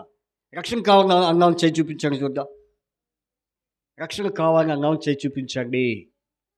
రక్షణ కావాలి మాకు, శిక్ష వద్దు. సగం చేసి చూపించారంటే అర్థం ఏంటి? అంటే సగం శిక్ష, సగం రక్షణ కావాలంటే పూర్తిగా ఎత్తండి. ఏం దించేసరికి చేతులు నిప్పుతున్నాయి. చేతులు మీకేమన్నా? మీకేం కావాలని చేయెత్తారండి? రక్షణ, శిక్షణ, రక్షాబంధ. ఆయనకి రక్షాబంధుని అయ్యం లేవు లేరా? మనగా కట్టి రక్షాబంధుని, ఆ బంధు, ఈ బంధు. ఆ రక్షాబంధు కాదు. చెప్పండి, ఎంతమందికి రక్షణ కావాలి? చేసి చూపించండి. మాకు రక్షణ అవసరం లేదు, మాకు రక్షణ కావాలన్నా చేసి చూపించండి. చెప్పండి. ఏమ్మా, ఆ పాప జ్యోతి కుమార్తె సగం ఎత్తింది. మరి ఏం పాప, నీకు రక్షణ కావాలి, శిక్షణ కావాలి? ఎందుకు ఎత్తావు చేయి నువ్వు? రక్షణ కొరకే. Very good. ఎప్పుడు పొందుతావు రక్షణ? గేటు దాటక ముందు, గేటు దాటిన తర్వాత. ఎప్పుడు పొందుతావు? ఏం బాబు సుజిత్, ఆరాధన అయిపోకముందు, ఆరాధన అయిన తర్వాత రక్షణ పొందుతావా? చెప్పు నాయన. ఇందుకు సిగ్గుపడాల్సిన అవసరం ఏమి లేదు. నేను మిమ్మల్ని బీటెక్లో ఫార్ములాస్ అడగట్లేదు, లేకపోతే మ్యాథ్స్లో ఫార్ములాస్ అడగట్లా. గేటు దాటక ముందు రక్షణ పొందుతారా, గేటు దాటిన తర్వాత రక్షణ పొందాలని ఉందా? చెప్పండి యవనస్తుడు. చెప్పండి, ఏదో ఒకటి చెప్పండి. గేటు దాటక ముందు. ఎవరు చెప్పారన్నమాట? మీ ఇద్దరు ఎవరు చెప్పారు? నువ్వు చెప్పావు. మరి నువ్వు నీ సంగతి ఏంటి? ఇంకంటే సేమా? గేటు దాటక ముందే అంటారు. చూద్దాం. నాకు చెప్పింది, నేను రక్షణ తీర్మానం చేసుకున్నాను, పాప ఒప్పుకున్నాను, గేటు దాటక ముందే నేను రక్షించబడుతానని. మీరు మీ సంగతి చెప్పండి. పాప, మీరు గేటు దాటిన తర్వాత, గేటు దాటక ముందా? చెప్పు. నువ్వు చెప్పు పాప. దాటిన తర్వాత ముందా? దాటక ముందు. Very good. మీ తీర్మానం స్థిరపరచును గాక. దేవుడు మీ తీర్మానాన్ని స్థిరపరచును గాక. మరి తర్వాత తీసుకున్న తీర్మానాన్ని వెనక్కి తీసుకోకుందురు గాక. చేసిన తీర్మానం వెనక్కి తీసుకొనకుందురు గాక. రైట్. కాబట్టి ఇప్పుడు మనందరం కూడా క్రీస్తు రక్తం చేత రక్షించబడి ఉన్నాం. అది కృప. మీరు కృప చేత ఏమై ఉన్నారు? రక్షించబడి ఉన్నారు. కాబట్టి రక్షణ పొందండి. రక్షణ పొందిన వారు రక్షణ పొందండి. రక్షించబడిన వారు ఆరాధన చేయండి. కాబట్టి ఎందుకంటే ఆయన దయాళుడు. మీరు ఇప్పుడు దాకా మీ సొంత వ్యవహారాల్లో, మీ సొంత కార్యాల్లో ఉన్నారు. కానీ దేవుడు మీ మీద ఏం చూపిస్తున్నాడు? దయ చూపిస్తున్నాడు. అంటే టైం ఇస్తున్నాడు. ఇంకా టైం ఇవ్వడిక. ఇంకా టైం ఇస్తాడు అనుకోవాకండి. ఆయన తీసుకుంటే ఎప్పుడో కేర్ తీసుకున్నాడు మీ విషయంలో. కానీ ఎందుకు ఆయన అవుతున్నాడు? దయ. అందుకని దేవుని దయ, ఆయన దయ నిమిషం మాత్రం ఉండను. ఆయన కోపము ఎప్పుడు దాకా? నేను రివర్స్ చెప్పాను, కరెక్ట్ చెప్పాను? చెప్పండి. ఆయన కోపము నిమిషం మాత్రం ఉండను, ఆయన దయ. అది కొంతమంది రియాక్ట్ అయ్యారు, కానీ కొంతమంది రియాక్ట్ అవ్వాల. ఇంకా అన్నిటి చెప్తున్నారు ఏంటని కొంతమంది రియాక్ట్ అయ్యారు. అంటే అన్న చెప్పింది కరెక్టా, నేను అనుకుంటే కరెక్ట్ తప్ప అన్నట్లు చూస్తున్నారు నా వైపు. అంటే మిమ్మల్ని కొంచెం రియాక్ట్లో తెప్పించడానికి నేను రివర్స్ చెప్పా వాక్యం. కానీ ఆయన దయ, ఆయన కోపము నిమిషం మాత్రం ఉండను, ఆయన దయ. ఎందుకని? ఆయన కోపపడితే ఎప్పుడు కోపపడేవాడు నీ గురించి. ఈనాడు మందిరానికి వస్తున్నావు, వాక్యం వింటున్నావు, ఇంకా రక్షణ పొందలేదు, ఎప్పుడో నీకు సంగతి తెచ్చావని. కానీ ఎందుకు తెరచలేకపోతున్నాడు? ఇంకా తెలుసుకుంటాడేమో, గ్రహిస్తాడేమో అని ఆయన ఆగుతున్నాడు. నువ్వేమనుకుంటున్నావు? ఇంకా దేవుడు నాకు టైం ఇవ్వడానికి, ఇంకా దేవుడు నాకు టైం ఇస్తాడు. ఎప్పుడు ఇస్తాడు? ఎప్పుడు దాకా ఇస్తాడు? నా చదువు అయిపోవాలి, ఉద్యోగం రావాలి, వివాహం చేసుకోవాలి, అప్పుడు తర్వాత ముసలి నవ్వాలి, ఆ తర్వాత రక్షణ పొందుతాడు. అప్పుడేం పొందుతావు రక్షణ? ముసలి వయసును పొందుతావా? అందుకనే ఉద్యోగాలు చేసేవాడు కూడా ఎప్పుడు దాకా ఉద్యోగాలు చేస్తారు చెప్పండి? ఎంప్లాయీస్ ఇక్కడ ఉన్నారు, గవర్నమెంట్ ఎంప్లాయీస్. ఉద్యోగాలు ఎప్పుడు వరకు అండి? చచ్చిపోయిన దాకా ఉద్యోగం చేస్తారా? ఎందుకని? శక్తి ఉండదు, పవర్ ఉండదు, బ్రెయిన్ పవర్ ఉండదు, ఫిజికల్ పవర్ ఉండదు, టాకింగ్ పవర్ ఉండదు. అన్నీ ఏమైపోతాయి? డౌన్ అయిపోతూ ఉంటాయి. ఏమైపోతాయి? Down down down. చివరికి మాచూరు బాక్స్లో పోవాలి. చివరికి ఎక్కడికి వెళ్ళిపోతాం? సమాధి బాక్స్లోకి వెళ్ళిపోవాలి. కాబట్టి అందుకనే ఎప్పుడో రక్షణ పొందొచ్చు అనుకోవద్దు. వయసు ఉండగానే, శక్తి ఉండగానే, బలం ఉండగానే, ప్రభు సమయిస్తుండగానే ఇదే అనుకున్న సమయం, ఇదే మిక్కిలి రక్షణ దినం.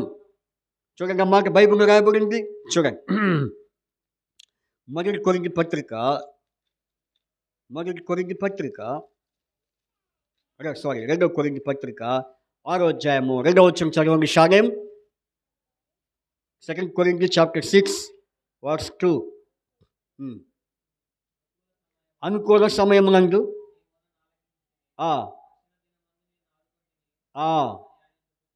కాబట్టి ఏ దినము? అనుకూల సమయము, అది రక్షణ దినము. ఇప్పుడు మీరే అన్నారు, ఏమన్నారు? గేట్ దాటక ముందు అన్నారు. మరి గేట్ దాటిన తర్వాత మళ్ళీ మీరు దేంట్లో పోకూడదు? మన శిక్షలో పోకూడదు. కొంతమంది గేట్ దాటక ముందు ఎలా ఉంటారంట?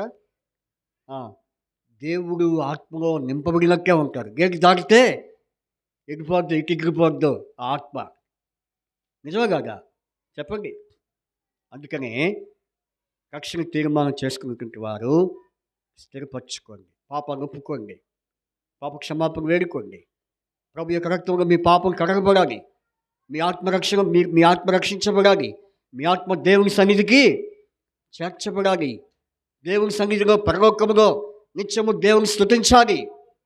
అది కాబట్టి ఇప్పుడు మనము దేవుని ఆరాధించడానికి కారణం అది. ఆయన కృప మనల్ని ఏం చేసింది? రక్షించింది. రెండో విషయం చూడండి. రెండో విషయము ఐదో వచనం చదవండి. ఇరుకునందుండి నేను యెహోవాకు మొరపెట్టుకొని విశాలమందు యెహోవా నాకు ఉత్తరం ఇచ్చెను. చెప్పండి. యెహోవా నాకు ఉత్తరం ఇచ్చెను. మొదట ఏమిచ్చెను? ఆయన కృప ఇచ్చెను.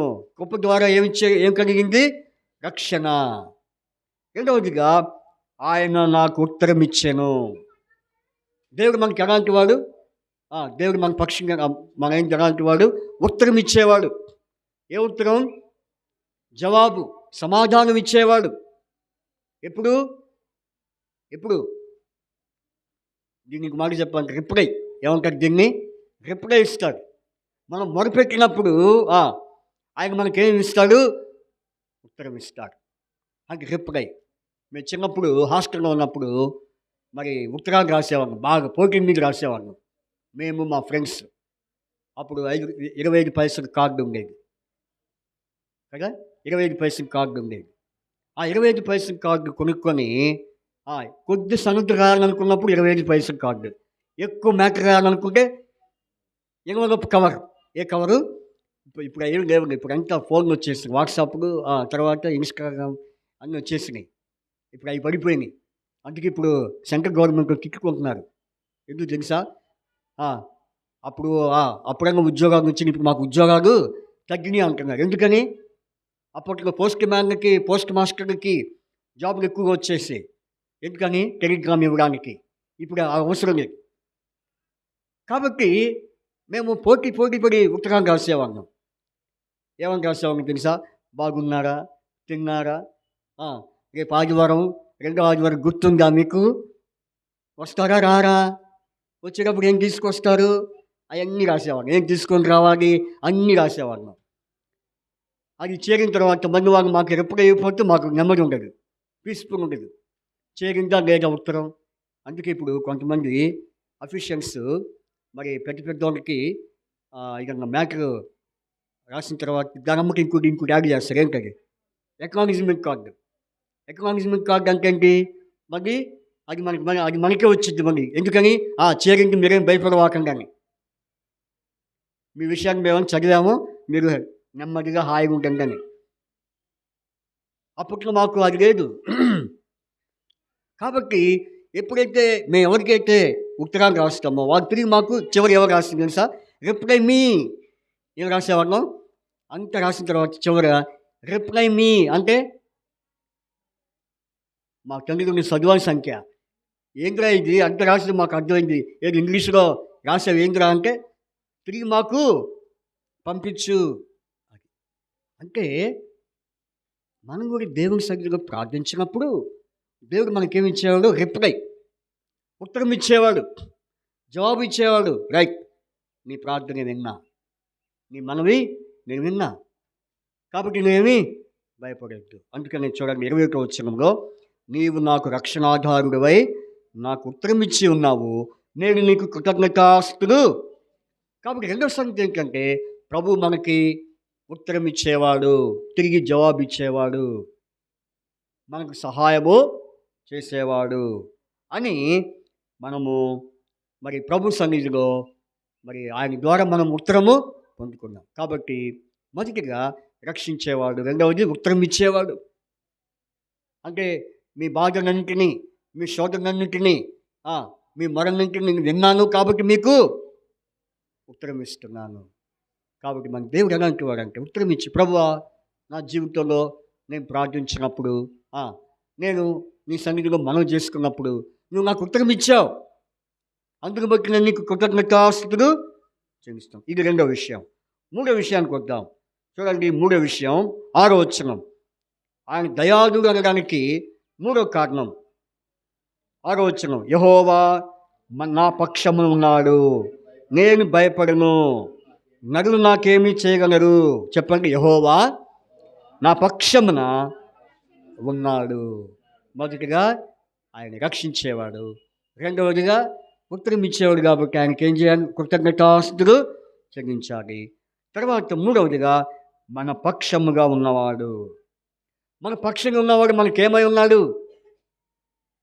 ఎవరైనా చెప్పండి ఇక్కడ. మన పక్షంగా ఉన్నవాడు మనకేమై ఉన్నాడు? ఏం బాబు? మీరు చెప్తారా? ఎవరైనా చెప్పండి. మన పక్షంగా ఉన్నవాడు మనకేమై ఉన్నాడు? చూడండి కింద 7వ వచనంలో, యెహోవా నా పక్షమును వహించి నాకు సహకారి అయి ఉన్నాడు. చూసారా? ఆయన సహకారి. యేసే నా సహకారి, యేసే నా ఉపకారి అనే ఒక పాట ఉంది. కాబట్టి అనేకమైన పరిస్థితులు కూడా, అనేకమైన శత్రువులు కూడా మనం పోతున్నప్పుడు ఆయన మనకేమై ఉన్నాడు? సహకారి. మన పక్షముగా ఉండి మనకి సహకారి ఉన్నాడు. ఎందుకంటే చుట్టూ ఎవరున్నారంట? శత్రువులు. ఎవరు మన శత్రువులు? మన శత్రువులు ఎవరు చెప్పండి? అది మన శత్రువు ఎవరికి? శరీరమే. ఎవరికి ఈ శత్రువు ఎవరికి శరీరం? ఎవరికి శత్రువు శరీరము? ఈ శరీరము ఎవరికి శత్రువు? ఆత్మకు శత్రువు. అర్థమైందా? కాబట్టి ఆత్మకు శత్రువు శరీరము, శరీరానికి శత్రువు ఆత్మ. అంతేగాని కొంతమంది ఏమనుకుంటాం, నాకు వాడు శత్రువు అండి, మా ఆఫీస్లో వాడు నన్ను ఎప్పుడు ఏడిపిస్తాడండి, నేను వాడికి ఎప్పుడు శత్రువునండి. లేకపోతే మా ఇంటి పక్కన ఉన్న వాళ్ళకి శత్రువునండి, మా ఇంటి అనుకున్న వాళ్ళకి నాకు శత్రువునండి. వాళ్ళు కాదు శత్రువులు. మనలోనే మన శరీరంలోని శత్రువు ఉన్నాడు. ఎవరు? అపవాది. అందుకని ఆత్మకు శత్రువు శరీరము, శరీరానికి శత్రువు ఆత్మ. ఇప్పుడు ఏది కరెక్టు? శరీరం కరెక్టా? ఆత్మ కరెక్టా? ఆత్మే కరెక్ట్. అందుకని ఆత్మకు శరీరానికి ఎప్పుడు విరోధం, పోరాటం. కాబట్టి ఇదే పోరాటము, విజయము. కాబట్టి వీటన్నిటిలో ఆయన మనకి ఎలా సహకారి ఉన్నాడంటే విజయం. అర్థమైందా? మీకు విషయం తెలుసా? నేను బాప్తిసం తీసుకున్న తర్వాత నాకు చాలా పరిస్థితులు సంభవించినాయి, నన్ను ఎన్నో చుట్టుకున్నాయి. చివరికి సాతానుడు నన్ను నెమ్మది లేకుండా చేస్తున్నాడు. ఇదేంట్రా బాప్తిసం తీసుకుంటే నెమ్మది అంటారు, ఇప్పుడు నాకు అసలు నెమ్మది లేదే అని అనుకున్నా. కొంతమంది బాప్తిసం తీసుకుంటారు. ఎందుకు తీసుకుంటారు? ఎందుకు తీసుకుంటారంటే నెమ్మది కోసం, సమాధానం కోసం. తీసుకున్న తర్వాత ఉంటుంది ఇంకా ఏముంటుంది? అసలు ఏముండదు, నెమ్మది ఉండదు, సమాధానం ఉండదు. ఎందుకని? అపవాది వాడు కలవరపరుస్తూ ఉంటాడు. అపవాది ఏం చేస్తాడంట? మనం దేవుని నమ్ముకున్నామని, రక్షించబడ్డామని, బాప్తిసం తీసుకున్నామని వాడు మనల్ని ఏం చేస్తాడు? మనశ్శాంతిగా ఉండనీయుడు. అలా నేను ఉన్నాను. అయితే దేవుడు నాకేమై ఉన్నాడు? నా పక్షముగా సహకారి ఉన్నాడు. ఆయన ఎవరు చెప్పండి? సహకారి. మొదటిగా రక్షణ, తర్వాత రెండవదిగా ఉత్తరమిచ్చేవాడు, మూడవదిగా సహకారిగా ఉండేవాడు. అర్థమైందా? అటు దేవుని మనం ఏం చేయాలి చెప్పండి? ఆరాధించాలి. తర్వాత నాలుగవదిగా దయచేసి చూడండి, 27వ వచనం, 118 వచనం అందరం చదువుగా. అందరం యెహోవాయే దేవుడు, ఆయన మనకు వెలుగును అనుగ్రహించి ఉన్నాడు. చాలు చెప్పండి. యెహోవాయే దేవుడు, ఆయన మనకు వెలుగును అనుగ్రహించి ఉన్నాడు. ఏమనుగ్రహించాడు చెప్పండి? ఏమనుగ్రహించాడు? వెలుగు. అందుకని ఆయనకి ఏం పేరు చెప్పండి? ఏం పేరు? సుజిత్, ఏం పేరు? మీకు గేట్ పక్కన మంచి గాలి వస్తుంది. ఆ గాలికి మరి నిద్ర వస్తుందో లేకపోతే ఓడి కన్ను మోస్తున్నావు తెలియట్లేదు. కొంచెం ముందుకు రండి, కొంచెం ముందుకు రండి. రైట్. మీకు ఎవరికి నిద్ర వస్తే కొంచెం కంట్రోల్ చేసుకోండి. రైట్. ఇక్కడ మనం చూస్తే ఎవరైనా చెప్పండి? ఆయన మనకేమై ఉన్నాడు? వెలుగై ఉన్నాడు. ఆయన మనకు వెలుగైన దేవుడు, లైట్ ఆఫ్ గాడ్. కాబట్టి వెలుగైన దేవుడు. అర్థమైందా? కాబట్టి ఆయన వెలుగైన దేవుడు. ఆ వెలుగు ఎక్కడికి వచ్చింది? లోకంలోనికి వచ్చింది. యోహాను సువార్త 8:12 చూడండి.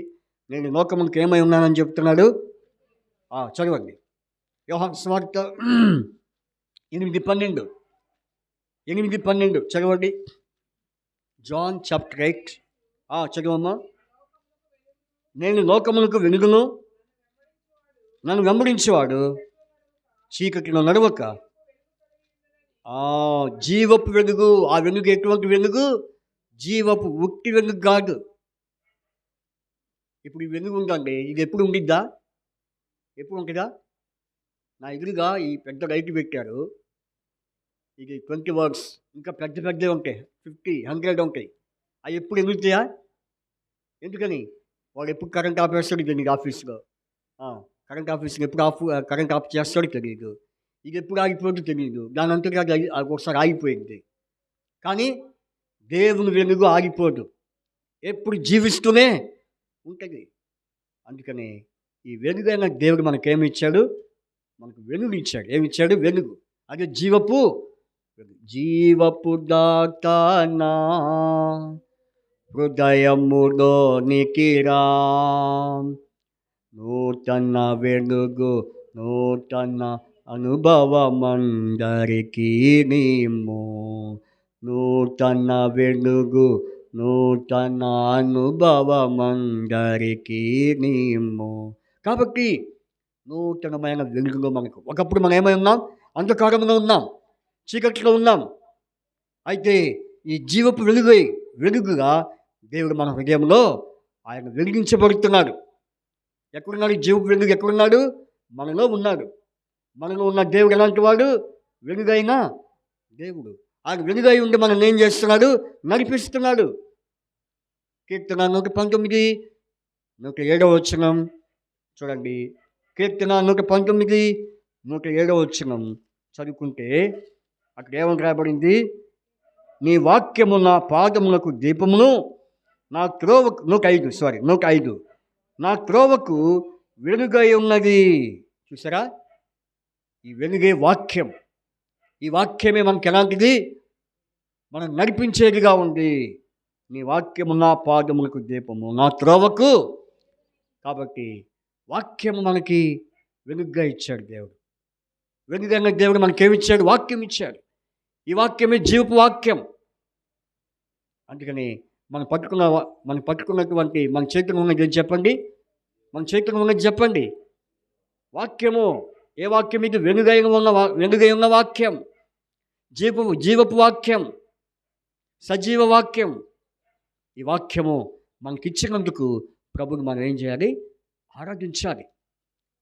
కాబట్టి ఇది ఎన్నో సంగతి చెప్పాను, ఎన్నో విషయం చెప్పాను నేను. 4 విషయం, 5 విషయం చూసుకొని ముగించుకుందాం. కీర్తన 118 అధ్యాయం 28 వచనం. కీర్తన 118, 28. అందరం చదువుకుందాం. 118 తీసారు అందరూ బైబిల్లో? చూస్తున్నారు వాక్యం? 118, 28 చదవండి. నీవు నా దేవుడవు, నేను నీకు కృతజ్ఞతాస్తుతులు. నీవు నా దేవుడవు, నిన్ను గణపరచెదను. చెప్పండి. నీవు నా దేవుడవు, నేను నీకు కృతజ్ఞతాస్తుతులు చెల్లించెదను. అది ఎవరైనా దేవుడు ఎవరైనా? ఇప్పుడే మీరు అంది. ఎవరి దేవుడు? నా దేవుడు. నీవు నా దేవుడవు. ఏ దేవుడు? ఇంటికి దేవుడు అంటున్నాం. ఏం దేవుడు చెప్పండి? ఏ దేవుడేనా? రైట్, జీవము గల దేవుడు. ఇంకా చెప్పండి. ఇంకా చెప్పండి. కొంచెం ఆ కుక్కర్ని రాదు వేసుకోండి. ఇంకేం దేవుడు చెప్పండి? ఇంకేం దేవుడు? ఈ దేవుడికి ఉన్నటువంటి లక్షణాలు చెప్పండి. ఏం పర్వాలేదు, మీకు మీ రక్షింపబడిన జీవితంలో విన్న విషయాలని చెప్పండి. ఈ దేవుడు ఎవరని అనుకుంటున్నాం మనం? రాహేలు ఎవరి దేవుడు? మన్నా ఇచ్చిన దేవుడా? మనకు ప్రాణం పెట్టిన దేవుడు. ఇంకా మీరు చెప్పండి త్వరగా, నేను ముగిచేస్తా. అంతేనా? మీరు తెలుసుకుంది ఏం మిస్టర్ షానేం? ఏ దేవుడైనా? కనిక చూపు దేవుడు. నువ్వేనా? ఇంకెవరు చెప్పరా? నువ్వేనా చెప్పేది? పరిపూర్ణమైన దేవుడు, ఇంకా గొప్ప దేవుడు, బలవంతుడైన దేవుడు, మహాదేవుడు. ఆ మాట అంటే నువ్వు వరుస పెట్టి చెప్తున్నారు. నువ్వేనా చెప్పి ఇంకెవరు చెప్పరంటే స్టార్ట్ చేశారు. Very good. ఇంకా మహాదేవుడు, గొప్ప దేవుడు, మహోన్నతుడు, సర్వశక్తిమంతుడు, భయంకరుడైన దేవుడు, సర్వాధికారి అయిన దేవుడు. మీరేం చెప్పట్లా. నిన్న నేడు ఏకరీతిగా ఉన్న దేవుడు. ఇంకంటే నా ఇంకేం లేవా? ప్రేమ స్వరూపం దేవుడు, ఇంకా అయ్యా ఏమన్నా నిజమైన దేవుడు. ఎవరైనా నిజ దేవుడు, ఇంకా ఆయన ఆశ్చర్యకరుడైన దేవుడు, ఇంకా ఇంకా సాయంత్రం దాకా మీకు చెప్తానే ఉంటారు. మనం పుట్టించిన దేవుడు. నువ్వు చెప్పురా ఇమాన్యుడు, చెప్పువా. ఇమాన్యుడు దేవుడు. వాడిని అడిగాడు, నా దేవుడు అంటే, నా పేరు గల దేవుడు అంటాడు వాడు. ఇమాన్యుడు దేవుడు. ఇంకా జగిద్దర్ దేవుడు, శ్యామ్ దేవుడు. అంతేనా? భూమిని ఆకాశమును సృజించిన దేవుడు, భాగ్యలక్ష్మాంటి దేవుడు, నా దేవుడు, అందరి దేవుడు. అయిపోయింది. ఒక్క మాటలు అందరి దేవుడు, అందరి యొక్క దేవుడు. సరే, మంచిది. దేవుని వాక్యం నుంచి ఒక మాట చెప్పి నేను ముగించేస్తాను. ద్వితీయోపదేశకాండం 32వ అధ్యాయం. ద్వితీయోపదేశకాండం 32వ అధ్యాయము చదువుకుందాం. చూడండి, ద్వితీయోపదేశకాండం ఈ వచనం మీరు అనేక సార్లు నేను మీకు చూపించాను, కానీ మీరు మర్చిపోయారు. 32వ అధ్యాయం 12వ వచనం చదవండి. యెహోవా మాత్రం వారిని నడిపించెను, అన్యుల యొక్క దేవుళ్ళలో ఏ దేవుడు ఆయనతో ఉండలేదు. చెప్పండి. అన్యుల యొక్క దేవుళ్ళలో ఏ దేవుడును ఆయనతో ఉండలేదు. ఏ దేవుడు వీళ్ళు? ఏ దేవుడు? అన్యుల యొక్క దేవుళ్ళు. ఇప్పుడు వారి పేరు మనం చెప్పకూడదు, ఇక్కడ ఉచ్చరించకూడదు. కానీ అన్యులకు దేవుళ్ళు ఉన్నారు. వాళ్ళెవరు? దేవుని అన్నబడిన వారు, దేవతను అన్నబడిన వారు, దేవుని అనిపించుకున్నవారు అనేకులు ఉన్నారు, కాదంటలేదు. అయితే వాళ్ళందరూ ఎవరు? లూసిఫర్ తోక పట్టుకొని వచ్చినటువంటి వారు. ఎవరు వాళ్ళు? లూసిఫర్ తోక పట్టుకొని వచ్చారు. అర్థమైంది నేను చెప్పింది మీకు? ఎంతమంది వచ్చారు? ముగ్గురా? 3 crores. ఎన్ని కోర్స్? 3 crores. 3 కోట్ల మంది వచ్చారు. అమ్మ, అంతమంది ఉన్నారు పరలోకంలో. వాడు రావడం కాక భూమి మీదకి వాడితో పాటు వాడి తోకమ్మకి ఎంతమంది వచ్చారు? వాడిని వీళ్ళు ఎక్కడి నుంచి వచ్చారు? భూమి మీద ఉన్నటువంటి వాడు అక్కడి నుంచే వచ్చారు. అర్థమైందండి? అందుకని ఇప్పుడు అన్యుల యొక్క దేవుడిలో ఏ దేవుడిలో ఆయనతో, కాబట్టి ఏ దేవుడు అంటే ఈయన ప్రత్యేకమైన దేవుడు. ఎందుకంటే వాళ్ళకి తెలుసు ఆ దేవుని యొక్క ప్రత్యేకత ఏమిటో. అందుకని ప్రభువు అన్నాడు, నాలో పాపం ఉందని మీరు ఎవరెన్నో స్థాపించగలరా? స్థాపించలేకపోయారు. అంటే ఈయన ఎలాంటి దేవుడు అంటే పరిశుద్ధుడైన దేవుడు. ఎలాంటి దేవుడు? కామ క్రోధ మనుమత్సరము లేని దేవుడు. మీరు అన్ని పేర్లు చెప్పారు, మంచిదే. కానీ ఈయనెవరు? హోలీ గాడ్, పరిశుద్ధ దేవుడు, ప్రత్యేకించబడిన దేవుడు. ఈయనేమో వారి ఎద్దుకు పోవాలనుకుంటే వాళ్ళని దూరం అయిపోతున్నారు. ఎవరు? వాళ్ళని ఈయన ఎద్దు ఉండలేకపోతున్నారు. ఎవరండి వాళ్ళు? అన్యుల యొక్క దేవుళ్ళు. సరే, ఈయనన్ను పోయి వాటికి సహవాసం చేద్దామంటే, అయ్యా నువ్వు మాకు సహవాసం చేయొద్దు, మేము అర్హులము, నువ్వు మా దగ్గరకు రావడం మేము అర్హులం కాము. అంటేంటి? నువ్వెవరివి, మేమెవరో. అందుకనే నీతిమంతుడు ఎదుట పాపులు అని బైబిల్లో ఉందని ఇక. నీతిమంతుల సభలో ఎవరు? చూడండి, ఆ మాట చదివి ముగించుకుందాం. కీర్తన కీర్తన 1వ అధ్యాయం. చదవండి.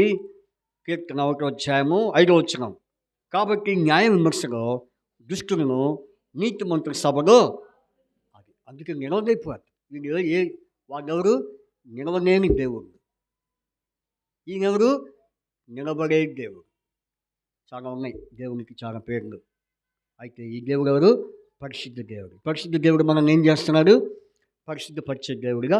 అందుకే నేను పరిశుద్ధుడై ఉన్నాను కనుక మీరును. కాబట్టి ఇటు దేవుని మనం ఏం చేయాలి? ఆరాధించాలి.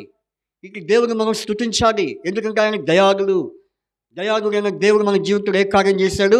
రక్షణ కార్యము. రెండవది ఉత్తరం ఇచ్చే కార్యము. మూడవది మన పక్షంగా సహకారి అయిన దేవుడు, సహకారిగా ఉన్న కార్యము. నాలుగవది వెలుగై ఉన్న దేవుడు. ఎటువంటి వెలుగు? జీవపు వెలుగు. అదే వాక్యము. ఆ వాక్యము దేవుడు మనకి ఇచ్చాడు. తర్వాత ఎవరైనా పరిశుద్ధుడైన దేవుడు. అందుకని నీవే మా దేవుడవు, నీవే నా దేవుడవు. ఆ దేవుడే పరిశుద్ధ దేవుడు. పరిశుద్ధ పరిశుద్ధ పరిశుద్ధ ప్రభువా వరదూత నైనానిన్ వర్ణింపగలరా. వరదూత నైనానిన్ వరదూత నైనానిన్ వరదూత నైనానిన్ వర్ణింపగలరా. కాబట్టి ఇట్టి పరిశుద్ధ దేవుణ్ణి మనము ఆరాధించడం గాక. మన అంశం చదువుకొని మనం ముగించుకుంటాం. కీర్తన దినవాక్య రోజు దినవాక్యాన్ని ఆధారం చేసుకొని 5 సంగతులు మనం చూసాం. ఆ వాక్యమే 118వ కీర్తన 29వ వచనం చదువుకొని ఆరాధనలోనికి ప్రవేశిద్దాం. కీర్తన 118:29. యెహోవా దయాళుడు, ఆయన కృప నిరంతరము నిలుచును, ఆయనకు కృతజ్ఞతాస్తుతులు చెల్లించును. ఆ రీతిగా దేవుడు ఆరాధన మనకు సహాయం చేయను గాక. ఆరాధించండి. సమయం పోనీయకుండా గట్టిగా బిగ్గరగా ప్రభుని ఆరాధించండి. చిన్నగా సండే స్కూల్ పిల్లలు నెమ్మదిగా మీ ప్రాంతానికి వెళ్ళండి. గంతులేవాకండి, పరిగెత్తవాకండి. నిదానంగా చిన్నగా, ఎందుకంటే చాపలు కాబట్టి జారిపోతారు. నిదానంగా నడవండి. మొదటిగా సండే స్కూల్ టీచర్ ఆరాధన చేసింది. సండే స్కూల్ నడిపించేవారు ఎవరో, డ్యూటీ ఎవరిదో వాళ్ళు ఆరాధన చేస్తారు. ఆ తర్వాత మిగిలినటువంటి వారు ఆరాధించండి.